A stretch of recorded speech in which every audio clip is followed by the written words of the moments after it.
Pozdrav ljudi, evo nulta serija M-rapova je stigla, tako da sad više nije, imamo ih nekoliko. Ovdje je izloženo za sada nekih 5-6 komada, to je tačnije 5. Tamo skroz levo je prvi, ali evo možete sada da vidite kako to sve lepo izgleda. Evo i unutra, znači nekih 2, 4, 8, 12 vojnika može ovdje unutra da se spakuje, plus napred dvoje, znači 14. Sad ovdje ima malo nekih varijacija, ovo je pretpostavljam neki sanduci za naoružanje. Tako da, evo vidite kako to gore izgleda, sve lepo sa kornetom. Tako da, bit će ovo odlično sve. Kad još dobijemo malo veću količinu, evo, ovo je bio prvi M-rap koji je, da kažemo, napravljen, pa su uviđeni svi nedostaci.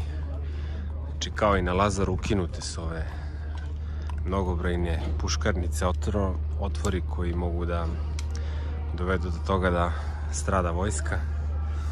Tako da sada ova nova verzija M-rapa je mnogo bolja i mnogo bezbednija za vojnike.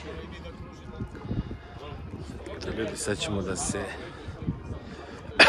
promajemo malo da vidite napred spreda kako to sve izgleda. Ali ovako dosta moćna vozila. Ali manje više da li izgledaju ili ne izgledaju moćno, bitna je bezbednost vojske. Evo konkretno sad pogledajte šta sve zvanično piše za ovaj M-rap M20. Znači na vozilu FAP 2228,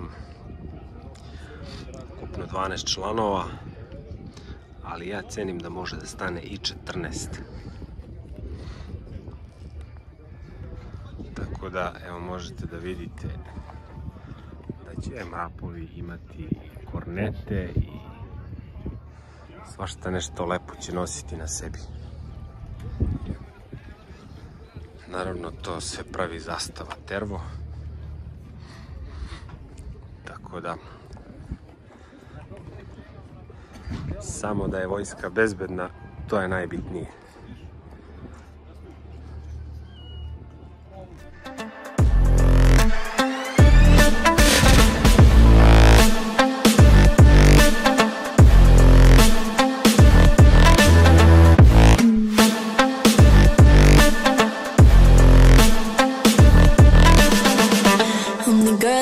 Talk about quiet.